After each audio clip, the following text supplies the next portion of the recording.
Nou vriende, goeiemôre. Ons vertrou dat u 'n goeie nag se rus gehad het. Ons is die Here nog dankbaar dat ons hierdie dag in sy naam tegemoet kan gaan. Wat vir my soveel vreugde gee in my lewe is dat ek weet dat die Here ook in hierdie dag in beheer is van my lewe, van hierdie wêreld met al die dinge wat gebeur. En dat die Bybel vir my leer dat die mens dink sy planne uit, maar God rig sy voetstappe. En ons weet vriende dat die Here vir ons sê dat alles ten goeie sal meewerk vir die wat die Here liefhet. Goed en sleg wat vandag met ons sal gebeur, is in die hand van die Here en hy het 'n bepaalde doel daarmee.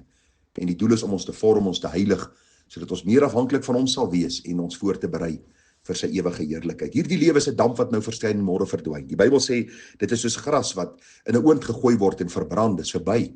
En daarom moet ons lewens rig en lewe met die oë gefestig op Jesus, want u sien die ewigheid is baie langer as ons lewe op aarde en daarom moet ons meer voorberei vir die ewigheid as vir die tydelike, as vir die hier en die nou. Daarom kom ons rig ons oë op Christus en kom ons pleit dat hy vir ons wysheid sal gee in ons daaglikse lewe. Nou vriende, vanmôre gaan ons bietjie stil staan by die gedagte van waarom sekere mense, en u sal sien die tema is in aanhalingstekens gesit. Waarom is daar sekere mense wat hulle gereddes noem, wat hulle bekeerdes noem, wat hulle weergeborenes noem, maar hulle wil nie verander of hulle kan nie verander nie? Waarom is dit so? Ons moet vanmôre hierby stil staan en dan sal ons DV môre met die eerste probleemarea begin wat ons gaan identifiseer en so 'n bietjie uitmekaar uittrek, vir u aan een kant wys wat sê die sielkundiges daaroor, wat sê die Bybel daaroor en hoe ons blywende verandering in ons lewens teweeg kan bring. Die vraag wat ons vanmôre by moet stil staan is, waarom is daar mense wat bekend staan as kerkmense, as geredde mense, as bekeerde mense, selfs weergebore mense, maar as jy kom by verandering, dan het hulle weerstand teen verandering en hulle kan nie verander nie en hulle wil nie verander nie en vriende, hulle sê, ag ek het al baie keer probeer, dit werk in elk geval nie, so laat Gods water maar oor Gods akker vloei nie. Wat is die rede daarvoor? En vriende, ek wil vir die aanhaling lees van Dr. John MacArthur en dan gaan ek probeer om die vraag vir u te beantwoord op 'n Bybels verantwoordbare manier en soos ek sê, dan sal ons môre stil staan by die eerste probleemarea. Nou Dr. John MacArthur sê in een van sy boeke, hy sê die rigting en koers waarin jou lewe geleef word, is 'n duidelike aanduiding of jy werklik aan die Here behoort al dan nie. Hy sê logika sê vir ons, as iemand bely, hy of sy is 'n weergebore kind van die Here, sonder enige verandering sigbaar, dan is hulle heel moontlik nie kinders van die Here nie. En vriende, ek wil net vir u dit saamvat in 'n kort gedagte. Jy weet, daar is baie mense wat oorgawes aan die Here maak. Baie mense wat by 'n jeugkamp hulle hand opgesteek het en 'n oorgawe aan die Here gemaak het, of by 'n ACSV kamp, of by een of ander vroue konferensie, of een of ander mannekamp, of by een of ander reeks dienste wat hulle by was, en hulle het een of ander konferensie bygewoon, en hulle het 'n kaartjie geteken, hulle was by een of ander byeenkoms van Angus Buckham, en al hierdie goed gebeur, en hulle sê, ek is kind van die Here, maar jy sien nooit 'n verandering in hulle lewe nie. Hulle praat is dieselfde, hulle begeertes is dieselfde, die plekke wat hulle besoek is dieselfde, hulle verhouding met hulle vrou en kinders bly dieselfde, met hulle werkskollegas, met hulle bure, alles bly dieselfde. Party van hulle het miskien opgehou rook en drink en vloek, maar verder is daar nie veel verandering te bespeer nie. Die vraag is, wat is die probleem? En ag vriende, die antwoord is eenvoudig, dat hulle moet begin by hierdie sogenaamde wedergeboorte of bekering waarvan hulle praat. U sien, wedergeboorte bring 'n dadelike, definitiewe, onmiddellike en sigbare verandering in 'n mens se lewe. Die apostel Paulus gaan so ver, hy sê, eens was julle duisternis, maar nou is julle lig, wandel soos kinders van die lig. Met ander woorde, Paulus sê, dat die verandering by wedergeboorte is soos duisternis en lig. Dis as jy stap in 'n donker vertrek en jy skakel die ligskakelaar aan, en ewe skielik is daar lig, die duisternis is weg. Lig is die afwesigheid, of duisternis is die afwesigheid van lig. En dis presies die gedagte. Die oomblik wanneer jy weergebore word jy 'n kind van die lig. En vriende, daar moet verandering in jou lewe plaasvind. U sien, soos tyd verloop, kan ek met sekere dinge worstel, ja, en ek kan raad daarvoor soek, dit moet so wees. Maar as daar na my oorgawe of my wedergeboorte niks verander in my lewe nie, is daar 'n probleem. Is daar rooi ligte wat in my lewe moet opgaan. Nou daar is alternatiewe wat mense al gesoek het vir hierdie dinge. Daar's baie mense wat sê, en ek onthou in my eie familiekringe, ek onthou by gemeentes waar ek was, sal mense praat van, jy weet, hierdie persoon is maar net teruggeval. of hierdie is maar net 'n vleeslike kind van die Here. Hy het net 'n tweede genadewerk in sy lewe nodig, of weet jy, ons moet bid vir hulle herstel. Terwyl ons kyk na hulle lewe, ons sien die patroon van hulle lewe, ons sien daar is geen geestelike aptyd en lewe nie, en vriende, dan kan ons nie bid vir herstel nie, ons kan nie bid dat hulle 'n tweede genadewerk moet deelagtig word nie, ons moet bid vir hulle redding. Want u sien, wanneer die Here 'n werk doen, doen hy nie 'n halwe werk nie. 2 Korintiërs 5 vers 17 sê, daarom, as iemand in Christus Jesus is, dan is hy 'n nuwe skepsel. Die ou ding het verbygegaan, kyk, alles het nuut geword. En dit is God wat dit in ons werk, sê die volgende vers. U sien, hierdie woordjie skepping of skepsel is die woordjie skepping. God bring 'n totale nuwe mens na vore. Ek kom uit die duisternis in God se lig. Ek word uit die koninkryk van Satan uitgehaal in die koninkryk van God gebore. Ek word nou kind van die koning van die konings. Jesus Christus, my redder en my Here, het vir my 'n voorbeeld gestel hoe om te leef. Hy was sagmoedig en nederig van hart.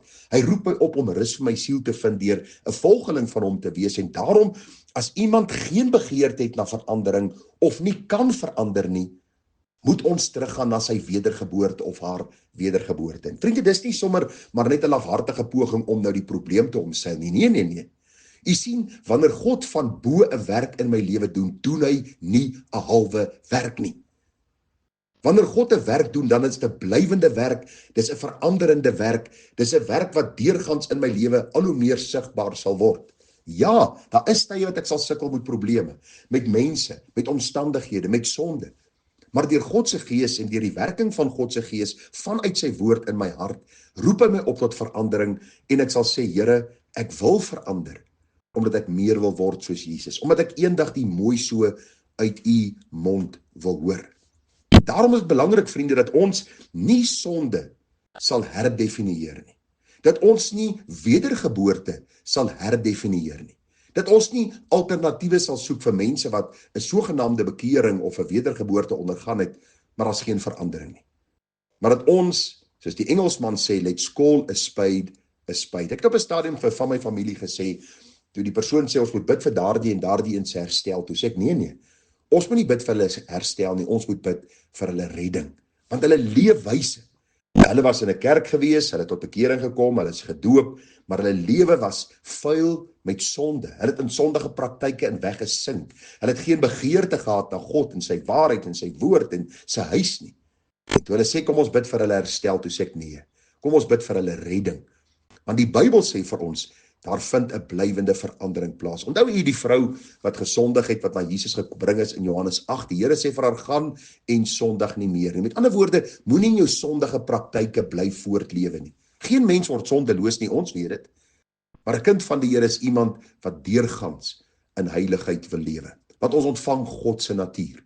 Ek gebruik altyd die praktiese illustrasies. Jy 'n klein speenvarkie vat en jy vat 'n klein lammetjie. Nou vriende, ons weet dat al hulle nature verskil van mekaar. As jy hierdie speenvarkie vat en jy skrop hom in die bad en jy sit 'n mooi groot rooi strik om sy pens en jy laat hom op die werf vry, wat gaan hy doen? Hy gaan onmiddellik terughardloop na die modder en hy gaan in die modder speel, want dit is sy natuur. As jy daardie lammetjie vat en jy sit hom in 'n modderbad, ag vriende, kyk maar hoe spring hy uit en hy skop jou voetjies, want dit is nie wat hy gewoond aan is nie, dis nie sy natuur nie. En so ook wanneer dit kom by mense. As iemand bely hy is weergebore en hy gaan rol in die modder van die wêreld rond, het hy nodig om op te staan en te sê, miskien is ek nog nooit weergebore nie. Ek het miskien 'n verandering ondergaan, maar nie 'n wedergeboorte nie. Jy sien, daar's baie mense wat 'n tydelike verandering ondergaan. Ek weet van mense wat na toe kom en die vrou wil hulle skei want hulle drink of hulle is in een of ander sonde vasgevang en die ou beloof hart en mond hy sal verander. En hy doen 'n gebed van sondebelydenis. Maar later kom jy agter niks het in sy lewe verander nie. En dit is die probleem met baie mense. Jy sien, wedergeboorte bring God se natuur in jou lewe. God se Gees wil nou en sal nou in jou werk om te verander om meer te word soos Jesus. En daarom is dit belangrik, vriende, as mense, of as jy vanmôre nie wil verander of kan verander nie, dan moet jy vir jouself die vraag afvra, is ek werklik weergebore? Was vir my so kosbaar, in een van my dagstukkies onlangs, het ek gelees wat Spurgeon geskryf het. As ons in Christus is, dan sal God die sekerheid van saligheid in ons werk, en deur die vrug van die bekering, sal hierdie sekerheid ook in my lewe groei, en al hoe sterker word. Kom ek lees vir u wat sê die Bybel vir ons en ek sluit vanmôre se oordenking daarmee af. Dit was vir my so pragtig toe ek dit raak gelees het. Daar in 1 Johannes die 2de hoofstuk lees ons die volgende. Johannes skryf en hy sê, hy wat sê dat hy in hom bly, behoort self ook so te wandel soos hy gewandel het. U sien, dis die groot ding. As ons sê ons behoort aan Christus, dan moet ons wandel soos Christus gewandel het. Ons gaan dit nie altyd volmaak doen nie, ons gaan dit nie altyd volkome doen nie, maar die blywende begeerte sal daar wees. Sonde sal altyd seer in my lewe na vore bring. Ek sal altyd die hartstogte en begeertes van die wêreld wil kruisig, as dit nie in jou lewe teenwoordig is nie. Dis nie omdat jy teruggeval is nie, dis nie omdat jy miskien nie 'n tweede genadewerk deelagtig geword het nie. Die kans is heel moontlik omdat jy nog nooit weergebore is nie. Daarom pleit ek by jou, dat ek en jy seker sal maak, ons lewe sal ondersoek aan die hand van God se woord. Is ek werklik weergebore, sien ek verandering in my lewe, kan ander mense verandering in my lewe sien, is daar 'n aptyt na God se dinge, na sy waarheid, na sy woord, na sy huis, na sy kerk, 'n hart vir is hierdie goed teenwoordig in jou lewe? As jy my sê nee, is dit miskien die rede waarom jy nie kan verander nie, waarom jy nie wil verander nie, want die natuur van die Here is miskien nog nie in jou lewe nie. Mag die Here genade gee dat jy hierdie tydige waarskuwing sal aanhoor. Vir die Here sal sê, Here, dan het ek nodig om by die kruis uit te kom.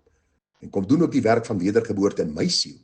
En deur die Gees verander my ook om meer te word soos Jesus. Mag die Here ons genade gee en wysheid gee in hierdie saak en mag hy verheerlik word. Môre sal ons die eerste saak hanteer en ons sal 'n bietjie kyk na wat die sielkundige sê, wat die Bybel sê en hoe Bybelse berading blywende verandering in my lewe bring tot verheerliking van God. Vriende, groete vir u, mooi dag verder. Tada.